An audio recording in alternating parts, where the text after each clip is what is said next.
الحمد للہ رب العالمین والصلاة والسلام علی سید المرسلین اعوذ باللہ من الشیطان الرجیم بسم اللہ الرحمن الرحیم۔ آئیے ہم اپنے بیان کا آغاز کرتے ہیں۔ اس وقت ہمارا بیان کا جو موضوع ہے وہ معراج النبی ہے۔ آقا علیہ الصلوۃ والسلام کا سفر معراج ہے۔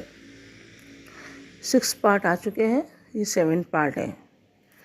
آپ پیچھے والے پارٹ بھی نکال لیں، اس کو سنیں تاکہ پوری سٹوری، پورا واقعہ آپ کے سمجھ میں آ جائے کہ 27 رجب کو کیا ہوا تھا۔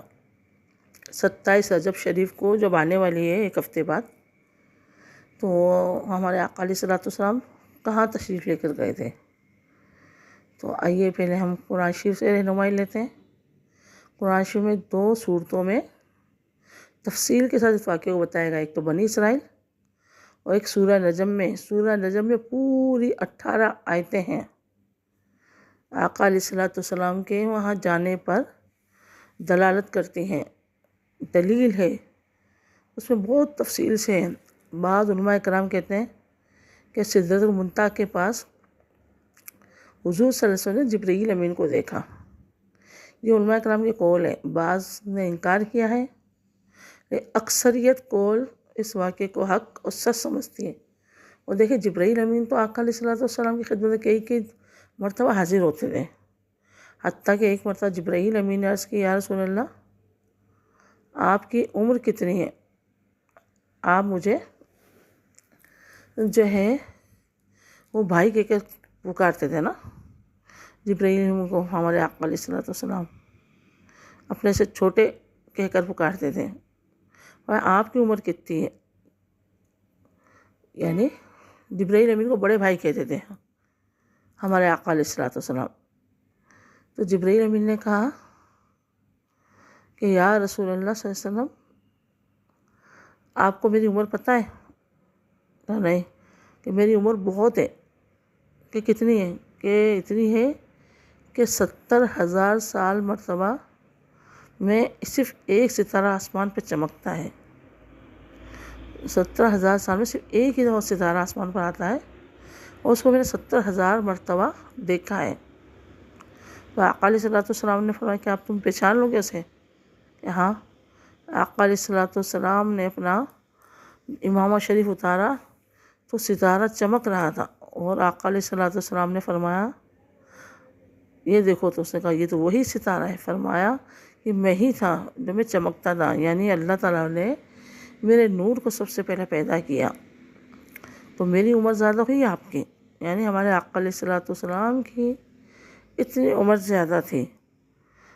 تو اللہ تعالیٰ نے کہ یہ تو قدرت ہے کہ انہوں نے ہمارے نبی صلی اللہ علیہ وسلم کو سب سے پہلے ان کے نور کو پیدا کیا، بھیجا آخر میں، یعنی وہ اول بھی ہے، وہ آخر میں ہے، وہ نور البشر بھی ہے اور وہ خاکی بشر بھی ہیں۔ دکھنے میں خاکی بشر ہے اور در حقیقت نوری بشر ہے۔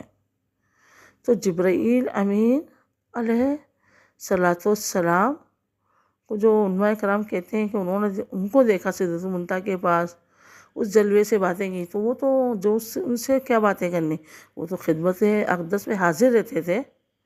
جبرائیل امین کئی دفعہ دن میں آنا، کئی ہزار مرتبہ آقا علیہ الصلوۃ والسلام کی خدمت میں حاضر ہوئے، اور انہوں نے اپنی عمر بھی بتائی۔ تو یہ جو جلوہ دیکھا گیا، یہ رب کا جلوہ تھا۔ سدرۃ المنتہا سے جب آگے بڑھے تو یہ رب کا جلوہ تھا۔ تو اب یہ جو ہے ہمارے آقا علیہ الصلوۃ والسلام یہاں سے تشریف لے کے جاتے ہیں دنیا سے جبرائیل امین کے ساتھ، اس سیڑھیوں پہ، نور کی سیڑھیوں پر، فرشتوں کی بازوؤں پر، یعنی ان کا سفر ہوتا ہے۔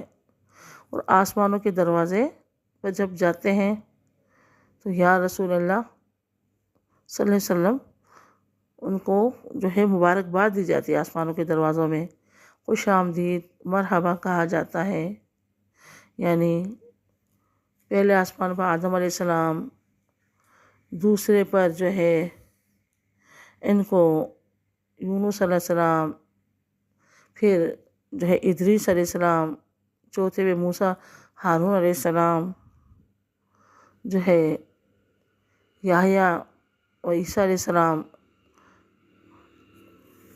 ان کو انبیاء علیہ السلام ہر آسمان کے دروازوں میں ہوتے ہیں، ہر آسمانوں میں اپنے اپنے مراتب کے تحت۔ آخر کے اندر جو ہے حضرت ابراہیم علیہ السلام جو ان کا قبلہ ہے فرشتوں کا بیت المعمور، وہاں سے ٹیک لگا کر بیٹھے ہوتے ہیں، آقا علیہ السلام کو مبارکباد دیتے ہیں، خوش ہوتے ہیں، ان کو گلے لگاتے ہیں، وہ کہتے ہیں مرحبا میرے بیٹے، یعنی آقا علیہ السلام کے جد امجد ہیں یہ، انہی کی نسل سے آقا علیہ السلام دنیا میں تشریف لے کر آئے، ان کے اولاد میں سے ان کو مبارکباد دیتے ہیں اور جو ہے بشارتیں دیتے ہیں۔ اس کے بعد پھر آگے کا سفر ہوتا ہے، اس سدرۃ المنتہا کے پاس جا کر جبرائیل امین رک جاتے ہیں، اس سے آگے نہیں جاتے ہیں۔ وہاں سے ایک رف نامی ایک سواری آتی ہے، یعنی کئی سواری میں سفر کرتے ہوئے آتے ہیں، سب سے پہلے براق، پھر مزید فرشتوں کے پروں پر، نور کی سیڑھیوں پر، اس طرح کافی چیزوں پر طے ہوتا ہے سفر۔ پھر یہاں ایک اور سواری آتی ہے جسے کہتے ہیں رف، اس میں آقا علیہ جبرائیل امین سدرۃ المنتہا کے پاس رک جاتے ہیں۔ سدرۃ المنتہا کیا ہے؟ ایک بیری کا درخت ہے، جس کا بیر ہوں گے مقام ہجر کے مٹکوں کے برابر ہوں گے۔ مٹکے ہوتے ہیں نا، مٹکے اب آپ لوگ نہیں سمجھیں گے، مٹکوں میں ایک ہوتے ہیں بہت بڑا برتن پانی کا، جس میں پہلے پانی پیتے تھے، ابھی بھی گاؤں دیہاتوں میں پانی پیا جاتا ہے، مٹی کا برتن ہوتا ہے، اسے بولتے ہیں مٹکا۔ تو اس کو بہت بڑا ہوتا ہے مٹکا، اس میں 2-3 بالٹی پانی کی آ جائے، تو اتنے بڑے اس کے پھل ہوگا، بیر ویسے بیر ہم لیں گے بالکل چھوٹا سا ہوگا بیر نا، ایک چھوٹا سا چنے کی دانے کے چنے جتنا ایک بیر ہوتا ہے تھوڑا بس، لیکن وہ اتنا بڑا بیر ہوگا، اور اس کے پتے جو ہوں گے ابھی بالکل چھوٹے چھوٹے پتے ہیں بیری کے جیسے، لیکن وہ ہاتھی کے کان کی طرح کے اس کے پتے ہوں گے۔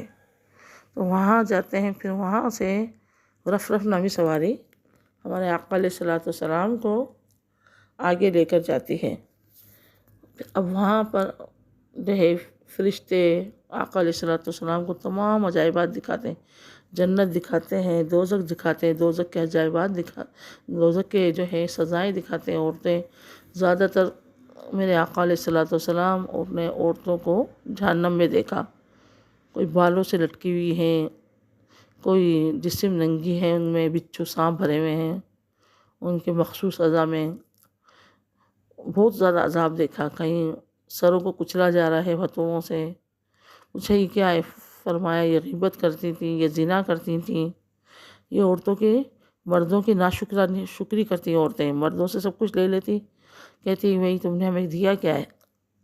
کچھ بھی نہیں دیا، تو اللہ تعالیٰ ہمیں معاف کرے، ہم بھی کر دیتے ہیں، میں بھی اتنی کوئی ولی اللہ نہیں ہوں، بعض وقت شوہر کی نافرمانی کر دیتی ہوں، آپ بھی کر دیتی ہوں گے شوہر کی ناشکری، حالانکہ شوہر کما کے لاتا ہے، دھوپ میں، گرمی میں، سردی میں ہمارے لیے باہر جاتا ہے، ہماری روٹی روزگار کا انتظام کرتا ہے، نان نفقے کا، لیکن تھوڑی کمی آتی تو ہم کہتے ہیں کہ ہم نے تمہارے بھلائی نہیں دیکھی، تم نے ہمارے لیے کیا کیا؟ اللہ تو آپ کو بھی معاف کرے، مجھے بھی معاف کرے، ہم جو شوہر کی ناشکرانی کرتے ہیں، ہمیں شوہر کا عزت ادب احترام اللہ تعالیٰ ہمارے دلوں میں ڈالے، اور آقا علیہ السلام کا معجزہ ہم نے سنا، یہ حق اور سچ ہے، اس پر ایمان لانے کی سعادت عطا فرمائے، آمین آمین بجاہ النبی الامین، وما علینا الا البلاغ المبین۔